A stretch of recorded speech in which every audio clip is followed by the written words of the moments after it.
What happens when you take two guys from New York who absolutely love to talk and give them a license to rant?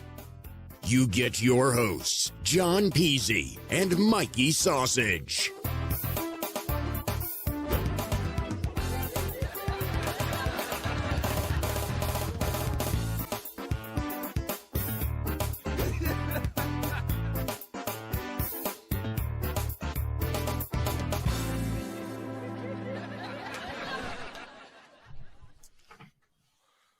Mikey! What's going on?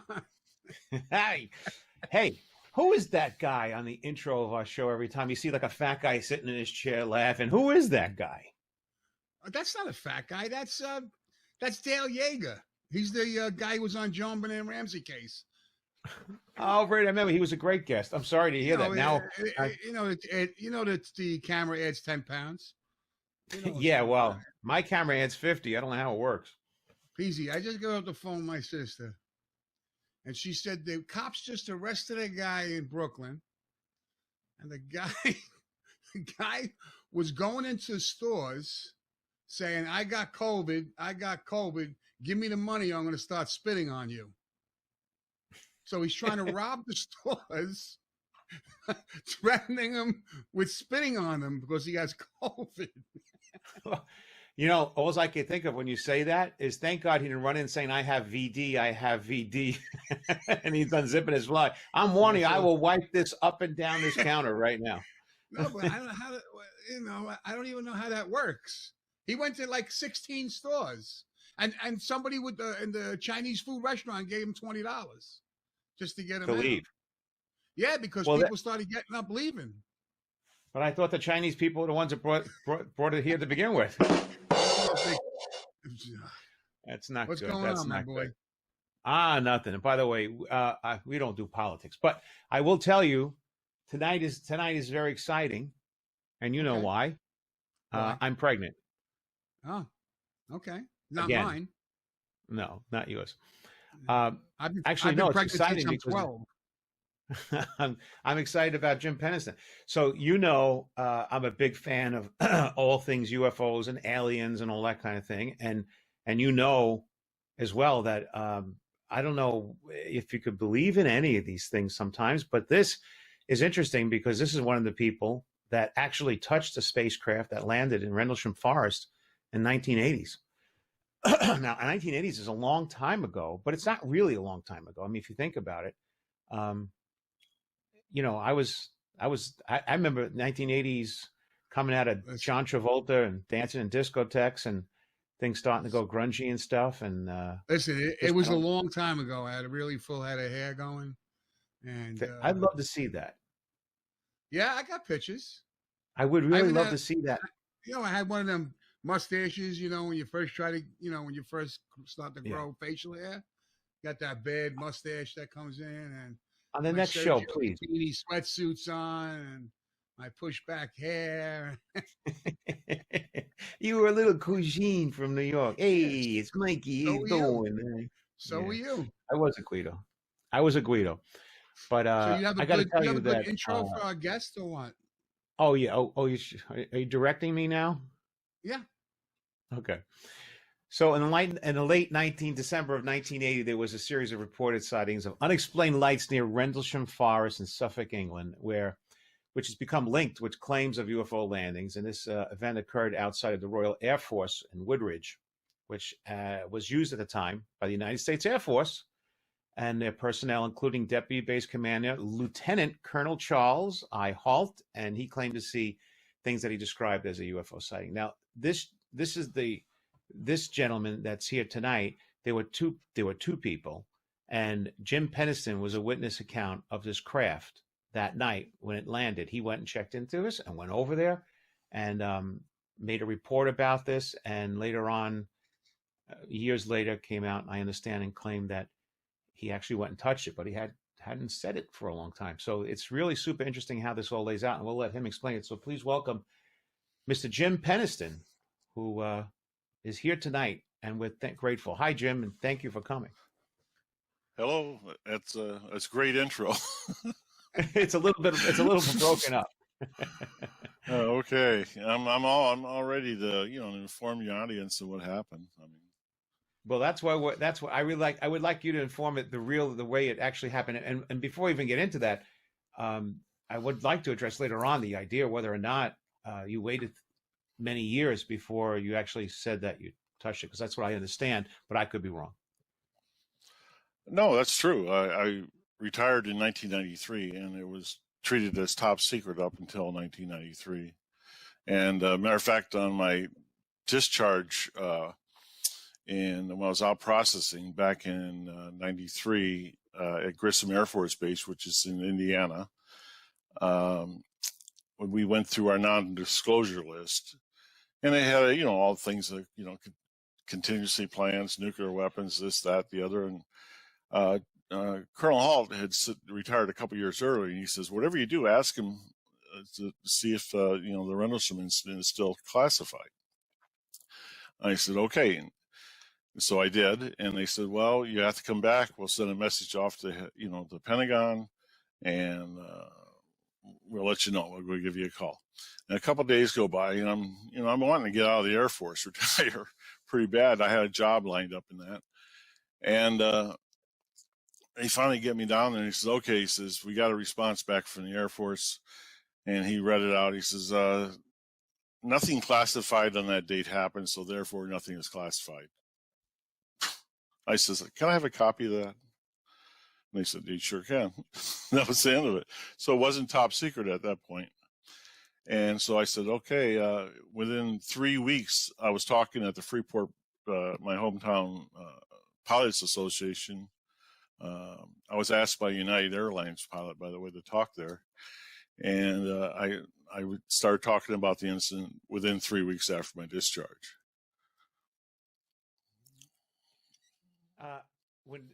What's super interesting here too, though, is you're in your mind's eye, you're under the belief that it's all top secret at this point, and then all of a sudden it's like, oh, you find out this is not the case. How did that shoot through your head? What did you start thinking at that point? What were your thoughts? Well, I thought about all the places, all the bases I've been at afterwards, that this conversation would come up between other people wherever I was at. They said, hey, Penniston, he said, were you ever in England? I go, I was at Elkinbury. And I was at Elkinbury at one time. But I never brought it up that it would just continue the conversation if I said I was at Bentwaters. And so, yeah, it was hard to keep it quiet because you did hear about it. They did do an Unsolved Mysteries show while I was in Germany a couple years before I got out. And, they for some reason, they mentioned my name in it. And, of course, under the presumption that it's still classified, I'm going, So I go down to OSI. I talk about this in the book, by the way. And I says, I don't want that show to air over here on Armed Forces Network. And I sort of explain what I can to the OSI agent there at Bitburg. And he says, okay. And sure enough, that night it was going to be televised at 8 o'clock. The AFN, the Armed Forces Network, went snowy for 1 hour. It just went off air. And so that worked. Wow. It's also interesting that there is manipulation, there is cover up, there is things that people want to know, and there are things that they do not want us to know. How, and by the way, have you, just to fast forward to even now, have you had any conflicts with the military at any point where they were telling you to do something or not to do something, to say or not say, or was there any cover up being directed towards you? Well, initially we had a cover up. Yeah, they said, I went down and within, I think it was in 2 days after the incident, I was down at the OSI building talking to people I did not know. And they told me to write out a full statement of what happened, and it goes away. And I said, okay. So I write out on a legal pad, everything that happened. And I signed it, dated it, gave it to him. And it comes back, and about 15 minutes later, it's only about a quarter of a page typed. I says, that looks a little short, and I started reading it, and it was a very general statement, talking about getting within 50 meters and of a craft of mechanical type, and that was, it was very general like that. And I says, this is not even correct. He says, well, this is what you're going to tell anybody that asks you about it. So that's when the cover-up started. I said, okay. I said, but I got a meeting at the wing commander and base commander's office after this. And I said, what do I tell him? He said, well, this is what you tell him. What's on here? He said, we're in the middle of an investigation. He says it expands, outside this base. And I know they could legally do that. I mean, they didn't work for the wing commander or base commander. I mean, at that time, OSI, they actually worked for the State Department out of London. Just the way it was, they had it set up. And so that's when the cover-up started with me. And it was pretty hard to tell, the base commander and the deputy base commander and the wing commander, this sanitized tale, which didn't describe much at all. Matter of fact, it could be written off as another UFO sighting, and there's millions of those. And so that was probably the most disturbing. As a matter of fact, it bothered me so much, especially with Colonel Williams, he's the wing commander. I got the opportunity and he helped on this book by the way too. He read part of this and was a contributor. But I got to see him about 5 or 6 years ago, and when I was out in Arizona, and I says, he was a major general, retired then. I says, sir, I says, there's something I got to tell you. I says, and I felt bad about this all my life, my military life. I says, I lied to you in your office that day. I said, after the incident, I says, it was an OSI statement I had. They told me that's what I was going to brief. And all he says, and God bless him, he's no longer here. He says, we all follow orders, Jim. He says, don't worry about it. That's all he said. Amazing guy. Do you blame them? But I still had 30 some years of guilt over it. But, Yeah. I was pretty relieved when he said that to me. So anyway, he helped as a contributor on the book. Unfortunately, he died about a year ago now. Colonel Conrad, the base commander, was a major contributor on the book. And also people from the second night, like Sergeant Nevels. And on my night, there was actually 3 of us out there. And we also had the people that were at, the East Gate. There's a couple of people there. We had people, it was observed from all over the, Bentwaters and Woodbridge base. So there's probably about 60 people on the first night that seen it either land or take off. Can you tell us what size was this ship? Like, you're standing next to, what is the size of this ship? Would you assume the size of that ship is? Well, I had nothing to measure with. I mean, I went out there for a downed aircraft crash. And we had to have an emergency situation for that. So they had lost contact on radar about 15 minutes prior to me getting to the East Gate. And that, along with my sighting, it would look like a fire in the woods, was enough to cause the emergency situation where we get permission from Colonel Conrad to deploy off base. We were under strict guidance from the SOFA, the Status of Forces Agreement with the British. So we had to have an emergency for us to be able to deploy off base. And that was the basis of the emergency. The craft itself, like I said, I had nothing to measure with, but I paced it off. It measured about 9 feet by 9 feet by 9 feet and approximately 6.5 to, I say, 7 feet tall. It was very small. for a craft. The team that came in from Langley a week later, based on the temperature of the ground and the depressions that it left, determined that the craft was probably around 7 tons, which is light. For example, an A10 weighs about 25 tons, you know, so you can see how light that would be.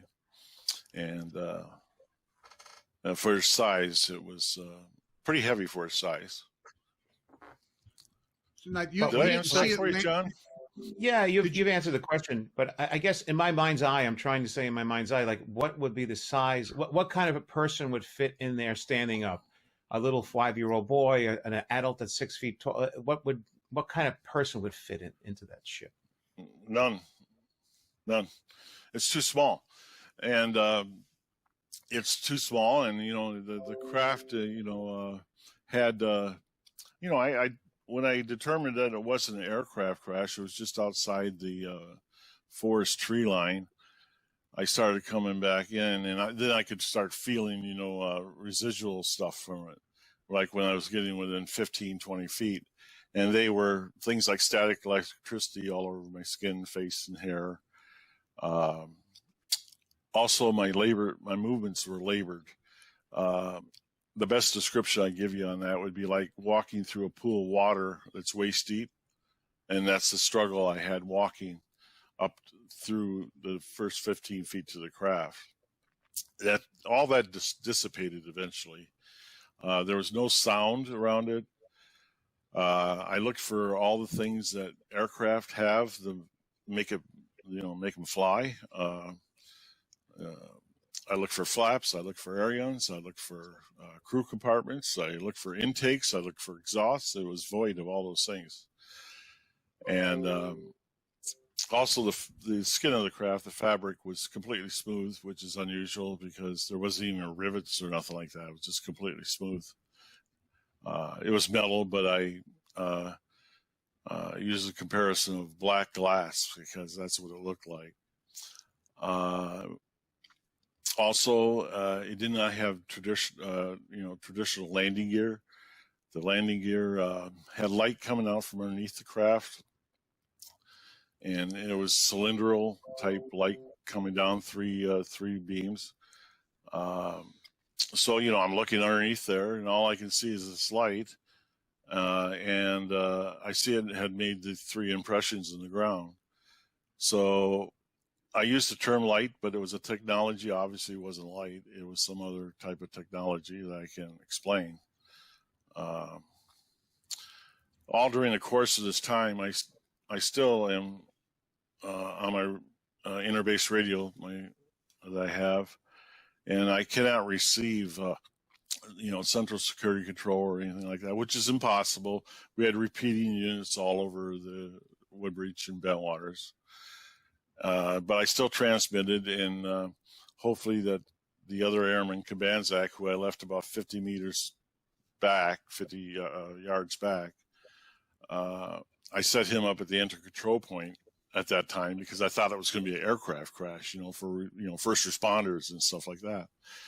And but like I said, I terminated that as a security response option, and I initiated a helping hand situation, which turns out to be pretty important now. The helping hand situation is a security situation involving priority A, B, C, or resources. It could affect the readiness of them or the operation of them. So that report is a telephonic report. I called it in. It was received by CSC, I was told later, from Sergeant Coffey, the senior controller. It was up-channeled to the Wing Command Post, and then up-channeled to 3rd Air Force, and then headquarters USAF, headquarters USAFE, which is at Ramstein. And I only recently, since this book had come out, one of the other witnesses that came forward was a retired Sergeant, Mark Cartier, and this is pretty important. he was stationed at Athens, Greece, which is a common nodal point for our communication systems in Europe at the time for the U.S. Air Force. Meaning that's where all the down channel reports would come in. He'd put them up. It's a central point. And he said that he received a down channel classified report from the Pentagon, Headquarters Air Force, at the exact same time the incident was going on, which means they received the helping hand. And they initiated DEFCON changes at multiple bases along the West Germany at the time, and some other bases. It shook Mark up pretty good. He wrote a full a couple pages on it that I haven't put in the new edition yet, which I will put in the new edition to the book. But it tells that for that moment in time that I was out in that forest, it affected also, besides England, it was affecting Germany, it was affecting, Greece, the Pentagon back in the United States, and so it had far-reaching involvement at that time. Now, how long was this classified? Well, let's see, 80. I got out in 93. Well, the Air Force says it was never classified, but that's not true. Okay, so that's what kept me quiet. It kept me quiet. How long did you think it was? How long did you think it was classified till they said, "Hey, you can talk about it"? 13 years. So how were those 13 years? I mean, are you married? Do you have children? Do you have grandchildren? I mean, like, that's like living some I don't know how you could stay all that time and not be able to tell somebody something like that. That's got to be crazy. For the most part, it was like that, Mike. It was like that for the most part. Unless you cheated. But no, I don't do that. It did not become top secret until 72 hours after the incident. Okay. So that means after the incident, the morning of, and I went back to my house down in Ipswich. I bought a house down there, and my wife at the time and my kids and all that were there. And we also had we were renting a room out to another sergeant in the security police, and he was there. And I talked about it. There was nothing classified. And we talked about it on the posting bus also coming back. I had the other airmen who seen what had happened, that night. And I said, well, I really don't want to talk about it. It wasn't that it was classified. It's just that I was exhausted. And but it turns out 3 days later, when I was at the base commander's office, they said, we want this treated as top secret, not to talk about it. And I went, okay. And the hard part is that we had peripheral witnesses. I mean, there were probably 50, 60 guys working that night at both bases. And they seen things like the security response team over at Woodbridge, which is 3 miles away, seen the landing of the craft into the forest. And they didn't know what that was. They didn't make sense at all until the investigation started. And then we also had other people seeing, of course, the takeoff of it. So, including civilians too. That's a hard one there to keep quiet with the civilians. So, so we have civilian confirmation about the same time. Yeah, at the same time, and I mean, next morning but the brilliance of the Air Force. I mean, they're pretty brilliant about this, but it wasn't foolproof. They did start to cover up with it, like I said earlier. But then, within 2 days, 3 days later, I get a call from Colonel Hall to come and see him in his office, and he's got this tape. He plays it. He says, "What the hell happened?" He says, "I came back." I went, "Wow!" And I was like, "Thank God," because I'm only a sergeant. He's a colonel, and this is off my back. There's nothing to, he can say what he wants. And so the Air Force, through their brilliance, And this is all detailed out in the book. What they did is they started a disinformation campaign, including Colonel Halt's night. What they did is bring those two nights together. They did as one night, and then of course the one with Halt was just lights in the sky and a beam of light. I mean, so it fit the classic UFO story, and so that worked pretty good by combining the incident for about 7 or 8 years, and then until the first books started coming out, and so there was, the cover was ongoing. I don't know if I answered that for you, Mike, or not. Yeah. What really was interesting, what you said to me, is that sort of like, for lack of a better word, like a force field, making you feel like you're wading through water as you got closer. Did it get stronger, or was it like an even feeling all the way to the craft? No, it was strong at first, and then it started to dissipate as I got right next to the craft. When I was within 2 feet of the craft, the only thing that I was noticing was no sound. I mean, there wasn't even wind in the trees or nothing. You couldn't hear that, and that continued the absence of sound until even after with takeoff.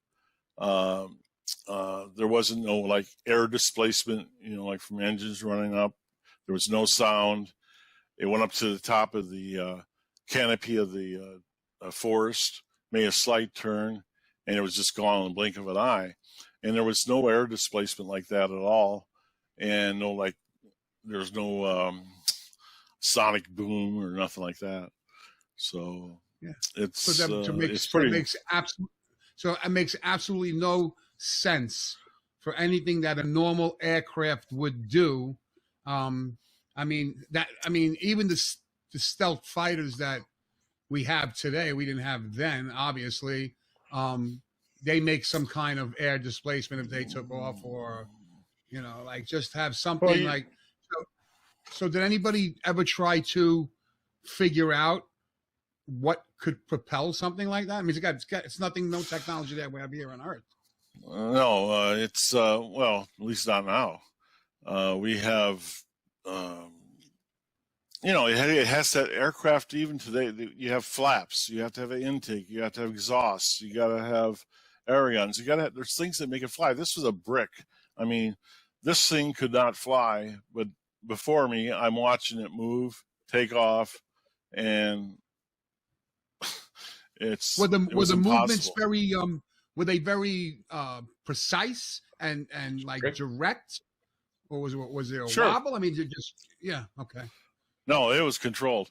It was definitely controlled, but and I think the other interesting part is when it got to the canopy, why the slight turn? That makes no sense. Why would it do that? Well, it's controlled.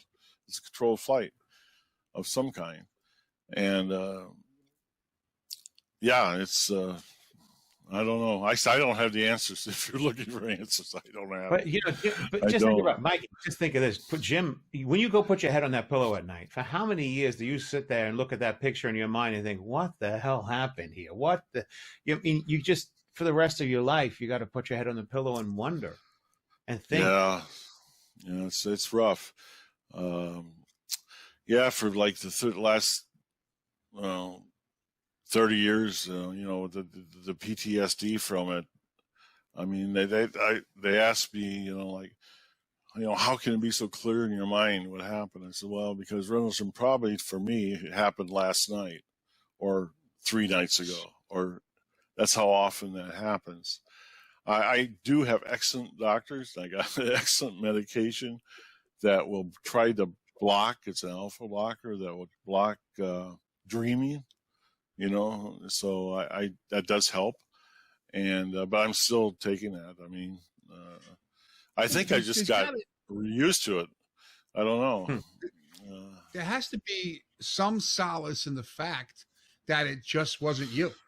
So there were 60 other people there, you say that, and plus peripheral witnesses. So at least you have some backup. It's not like you said, oh, I saw a spaceship last night and you were alone, and okay, everybody thinks you're a nut job, and probably even probably with the 60 people or so, they probably still think you're a nut job. Some people, right? So. No, that never was like no. We had too much at risk right there. That base was too key. There was too much going on.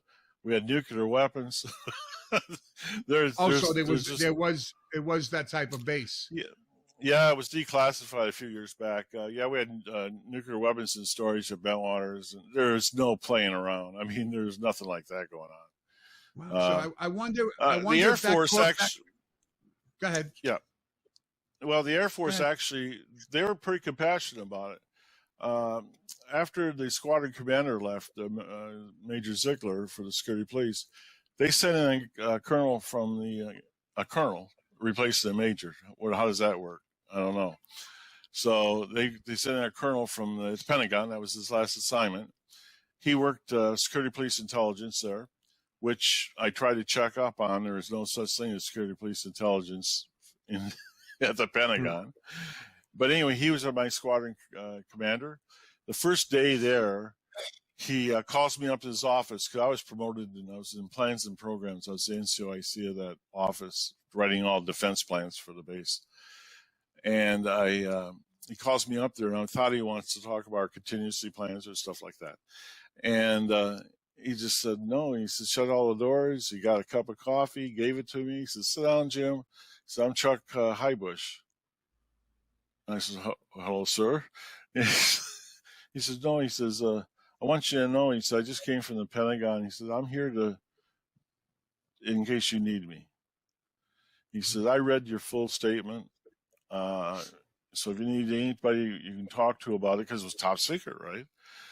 He says, I'm the guy that you can talk to. I'm your guardian angel on this. I says, okay. And sure enough, he was, because as in the book, I hate to keep saying that, it detailed, throughout the time, in my time in Europe, at different bases where I'd either see him or he'd come down and see me, and we talk about various issues over Rendlesham, over the incident. And he later got promoted to the Chief of Security Police for Europe, U.S. Air Force's Europe there. And he came down a couple times at Bitburg to see me. I went up there to see him. He was very helpful. He was that way all the way throughout his career. And about a year, I had about a year alone in the Air Force without having the ability to talk to Colonel Highbush. So it was pretty reassuring, though, to have somebody you could talk to about it. Hey, Mike, tell me, how would you feel after having this many years of having this in your head? At first, they tell you not to talk about it. First, everything's fine. Then they tell you not to talk about it. Then they tell you, okay, I guess it's okay to talk about it, and then you have to think how.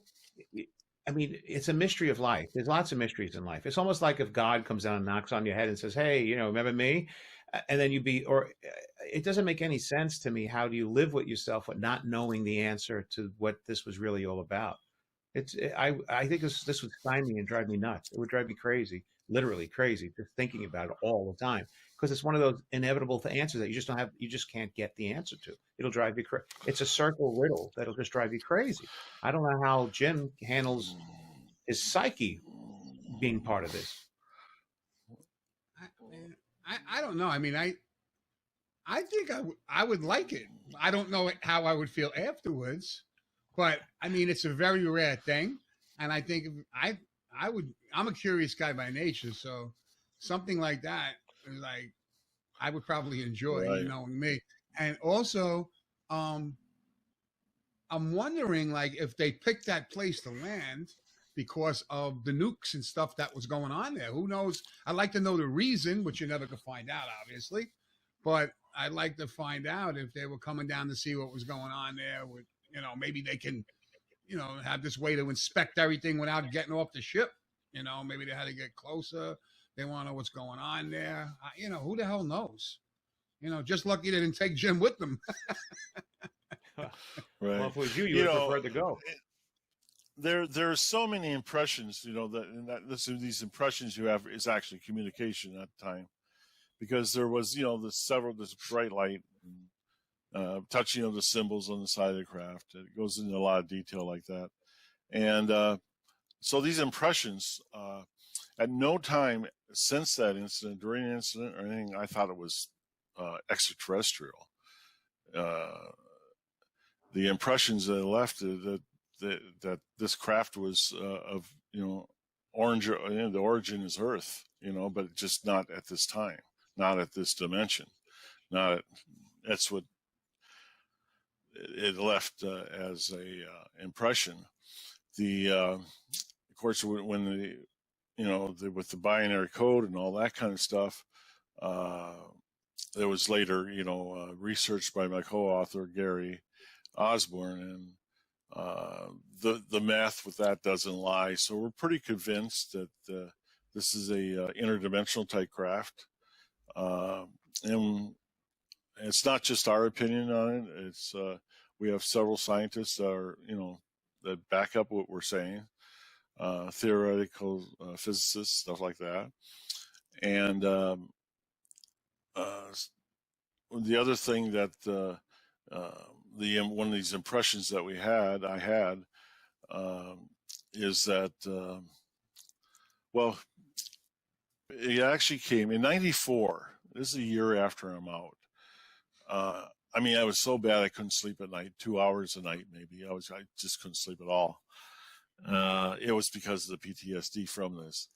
And I went to my medical doctor, and she says, all I can give you is medicine, drugs. And I said, I don't want that. And she said, well, would you be interested in going to a psychiatrist, and maybe you can work it out? There's something, that happened in your life. And I said, okay. And so I do. And I had done maybe 4 meetings over a month with the psychiatrist. And she says, I think there must be something in your past that has caused this where you can't sleep at night. And she says, maybe something when you were a child. And I went, oh, no, not when I was a child. They go, yeah, or something like that. And I was thinking, oh, my God, I don't think I was abused or anything. I was like, man. And she says, would you be willing to do a hypnosis, regression on it? And these are not UFO people. These are medical doctors. They're not part of the suggestive crowd out there. And I said, okay. So she says, I'm going to tape them. They're my notes. And so tape the first 2 hours. And I tell you what, I came out of it. I was very relaxed, and I felt great. And then I'm looking over at my psychiatrist, and she's going, her jaws on the table. And I said, what's the matter? She said, we're going to have to do one more session, I think. She says, and we're going to have to talk about Woodbridge. And I went, oh, okay. So, and here's the thing. This is the day before everybody. Yeah, this is the days before everybody was so crazy, okay? We get all done with the second one, and she says, okay, and then on Super 8, she taped up, that's her notes. She says, you can have these. I said, your notes? She says, yeah. She says, there might be more benefit to you to have them. And I said, okay, so that's what I got. And we end up, prior to this book, 3 years ago, my co-author says, Jim, you gotta watch these videos. I said, I tried 500,000 times. I says, I can't watch them. I can't. I said, I make it about 10, 15 seconds into them. And he says, I'll tell you what I'll do. And I really had a good co-author here. He says, I'll transcribe them, those notes, and then I'll read them to you. Okay. And that's how we started to progress with the book. And when he started reading them, yeah, I have absolute memory of that. Yeah. Wow. It's yeah, it was, and there was stuff in there just that was still pretty mind-blowing. So at any time, did anybody, including yourself, think that maybe this craft was built by us, by the Air Force, by somebody here? No. No, technology can't be replicated today. I mean, whatever they're going to do is days before triangular craft, days before drones,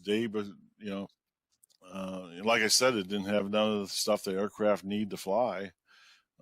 No, this technology. I mean, just certain things. Just talk about the technology on the landing gear. I mean, what? How does light hold stuff up? I mean, the touching of the symbols in the communication with light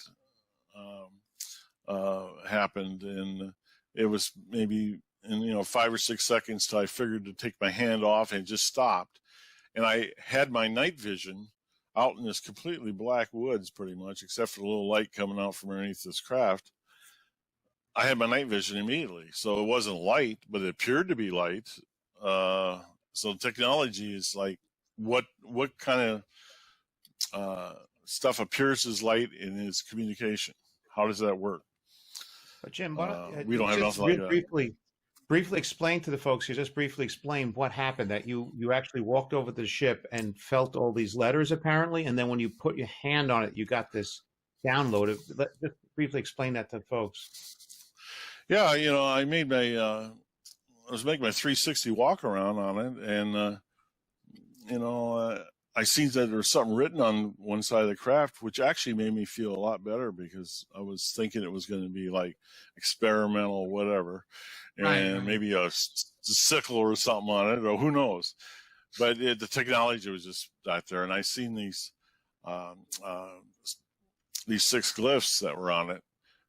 There were, 5 of them measured about 3 feet in, length, and about 5 or 6 inches high. And then there was one on the center. There was a circular one of a triangle with a large circle around it, and 3 extra little circles on it. I touched on the first walk around the bottom, going from the craft, which was completely smooth, and going to the glyphs. It felt like going from smoothness of a glass to sandpaper. Okay, so I, in my mind, said, okay, it's etched on the craft. I walked back. I recorded them in my notebook. I walked back around. I said, I got to go back and look at those again. I went back around and looked at them again. And of course, that one on top with the circle, it's on the cover of the book, by the way. That's exactly what it looked like. And I just touched it momentarily with my hand to feel it.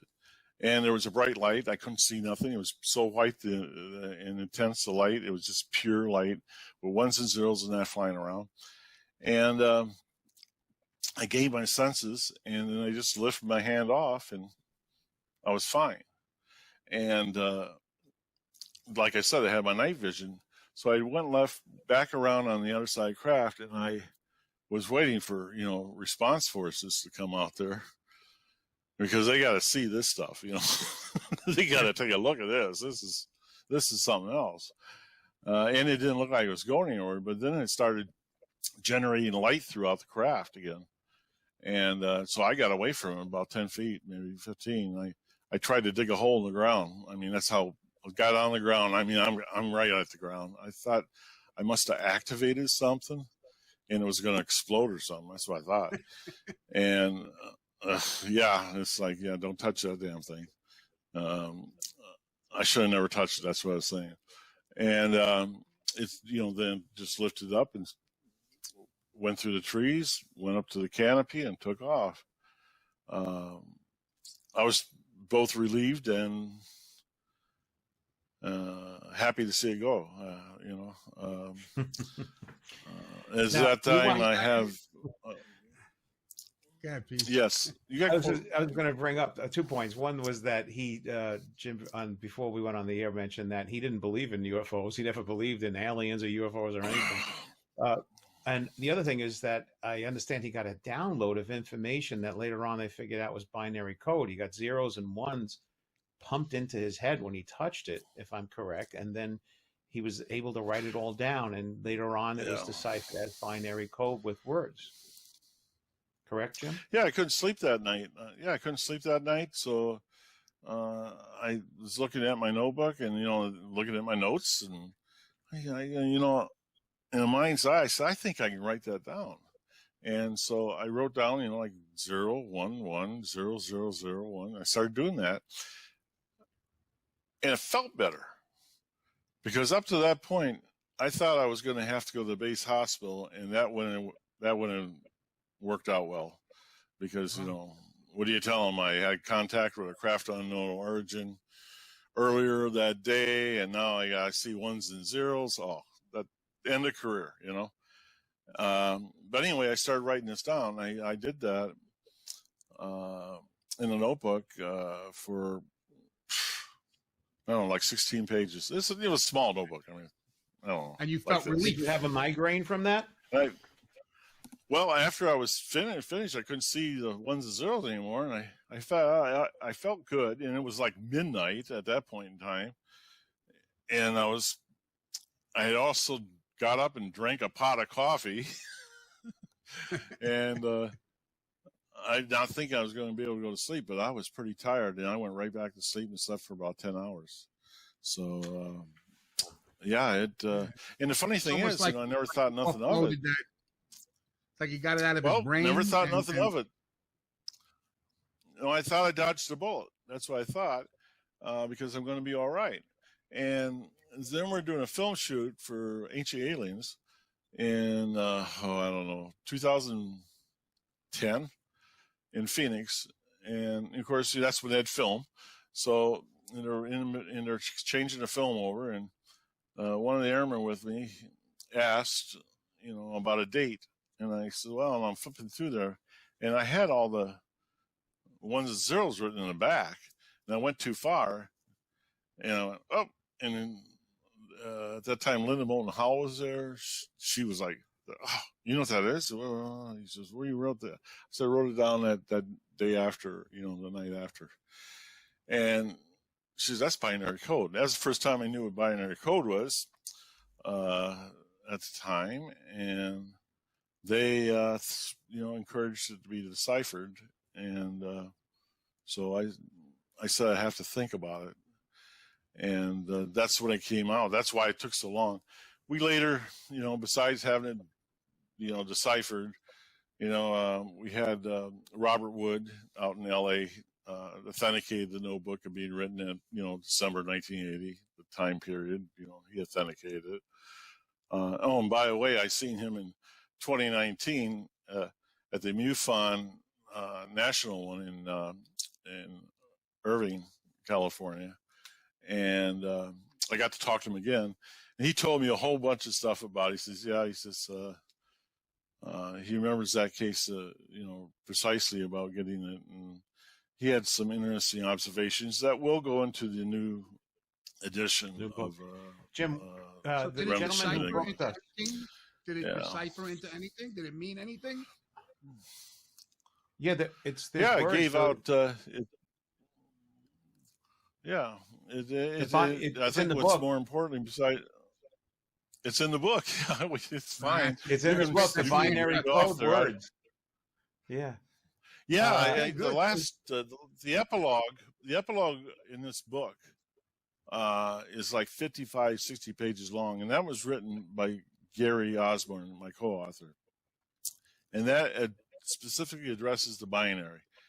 And is also a transitional chapter, if you want to call it that, to go to the second book, which is strictly going to be about the binary research that Gary's doing. It has nothing to do, with the incident itself, other than the binary, but it's going to be in book 2.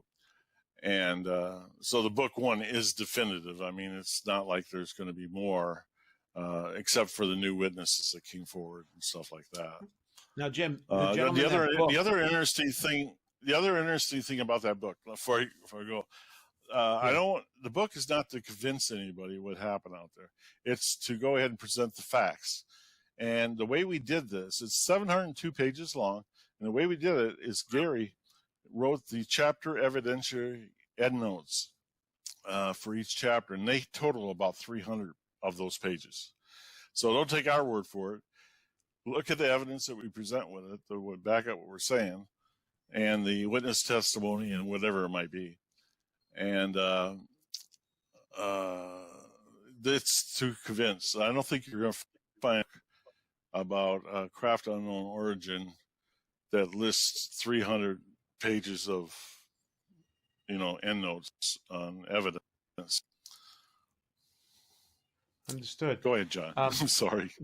Yeah, that's quite all right. I'm really interested in hearing what you're saying, and I don't want to interrupt you. I just have several minutes left, and I wanted to bring on the guy who booked us, the man who books all of our entertainment and performers and people to interview is here, and he has read your book back to back a few times and had a couple of questions he wanted to bring up.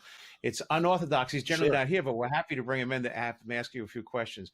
And I'm just on one other note. I'm thinking about this. This changed your life. You went into the Air Force thinking, I'm going to do this as a career. I'm going to do this. I'm going to do this. And then all of a sudden, your life is gone from this to that in an instant. And it follows you for the next 30, 40 years of your life every day. It's amazing how you become, it's almost like either it's luck or it's not. Either way, you're one of the only few people that's touched a spacecraft from another planet, perhaps, in the world. I prefer someone else that would have been out there that night. I mean, it never worked out. Anyway, Mike, nothing. Yeah. You're welcome, Mike. You could be the guy. This is John Galasso. He's our talent booker. Oh, John. Hi, Jim. How are you? Doing great, John. Jim, good. I just wanted to ask you one or two questions. Many of the government officials, including a former chief of defense, a 5-star military officer, they all said that their own government has been covering up this incident. These people are higher ups. So who exactly is the people that know what happened? According to this, it seems like everyone seems to say that it's the higher ups in the government. Is there a show government, or is there a specific group of people that someone has to have the answers to these questions that no one seems to answer? Yes, I think the 5-star you're talking about is Lord Hill Norton. Is that who Yes. you're talking about? Yes. Yeah. Here, the way the classified system works, and you can have a top secret. You gotta need to know for everything. You have SAP programs, special access programs.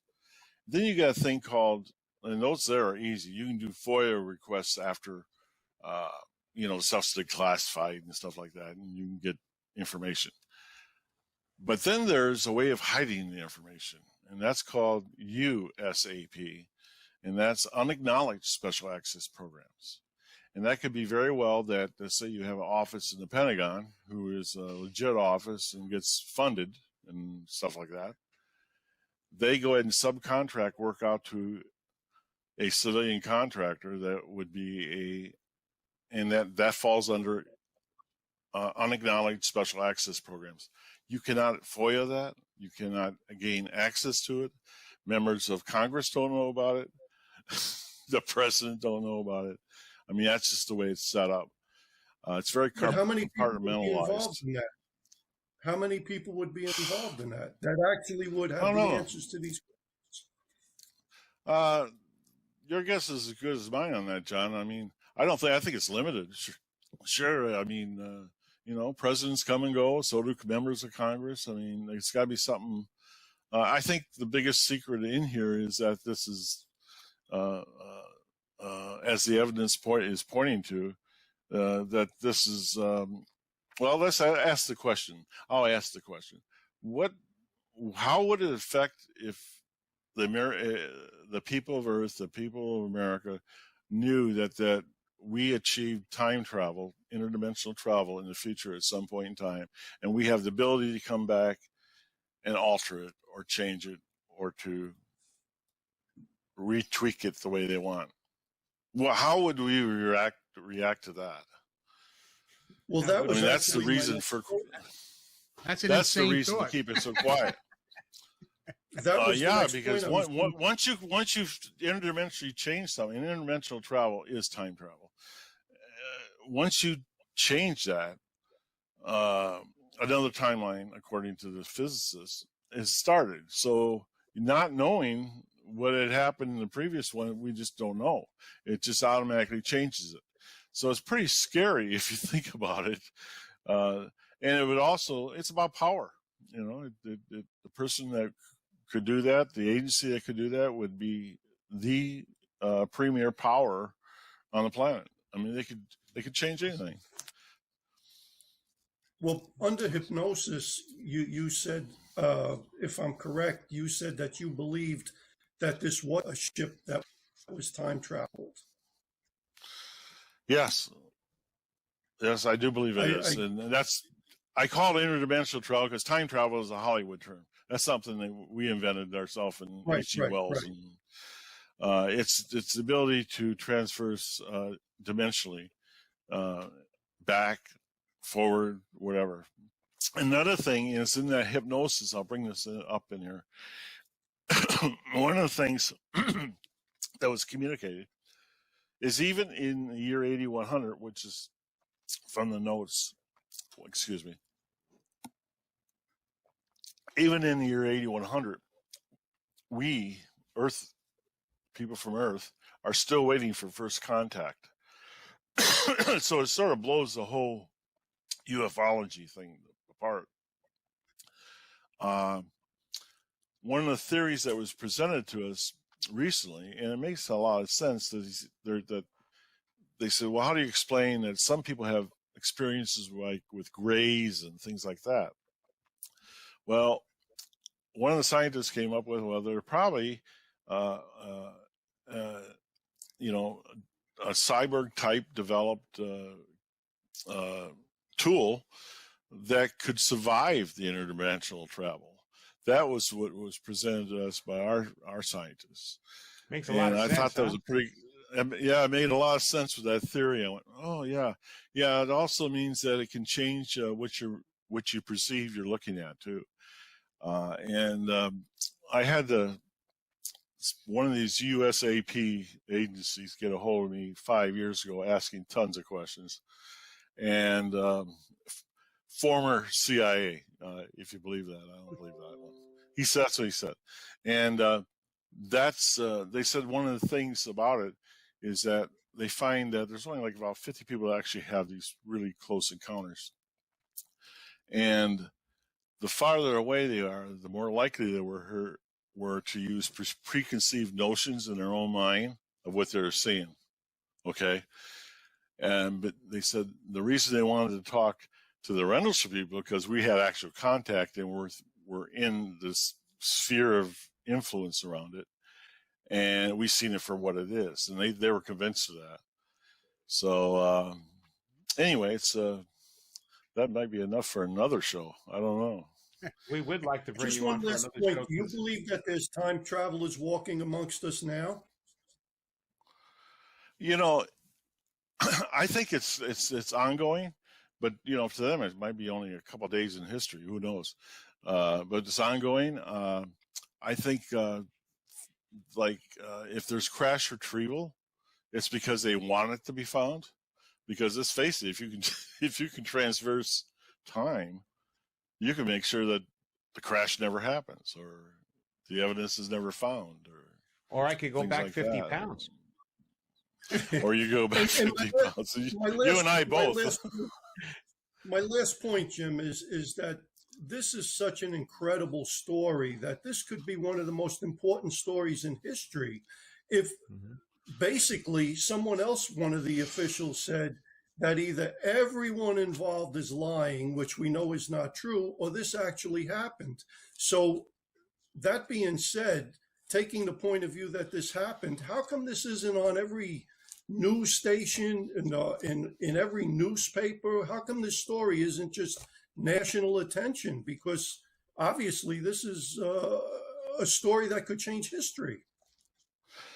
Yeah, and they're doing a very good job of, I think that's why ufology was created.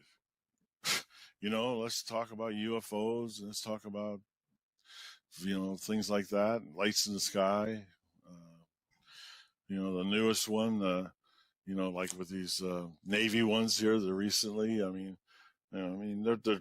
They're drones. Nothing says that nobody's ever said that they're extraterrestrial vehicles. They're not. I'll Don't tell you you what. think One of this the areas. should be national attention, though? Yeah, I would think so. I know it's on my front page, but if you didn't want something to become too known, I guess you would go ahead and promote the other stuff as much as you can. I got it. Well, Well, Those anyway, were that really was great good. questions, John. John, they were Okay, great He questions. does. He's got good ones. They're very good questions. They really are. They're very good. He's read your book several times. What are you drinking there, by the way, Jim? This is called water. What are you trying to say? What are you trying to say, Peasy? I'm just wondering. I mean, the reason why I asked, because there was one time that my wife said to me, I told her I saw a triangular UFO, and she told me to stop drinking and put the cheesecake back in the refrigerator. That's why I'm asking what he's drinking. Hey, Peasy, before we Jim, wrap this up, have you I had? $1 Have million you? question.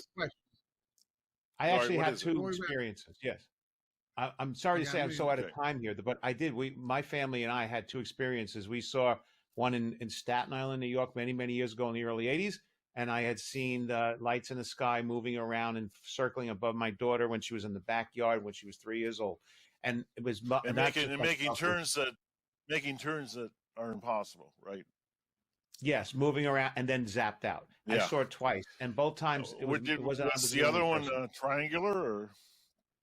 They, Was it they were triangular? high up and they were circular. They were circular.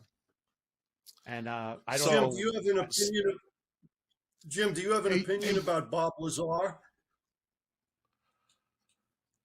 I believe Bob Lazar believes everything he's saying. What a good answer. Great Hey, answer. Jim. I do. give me a- I do.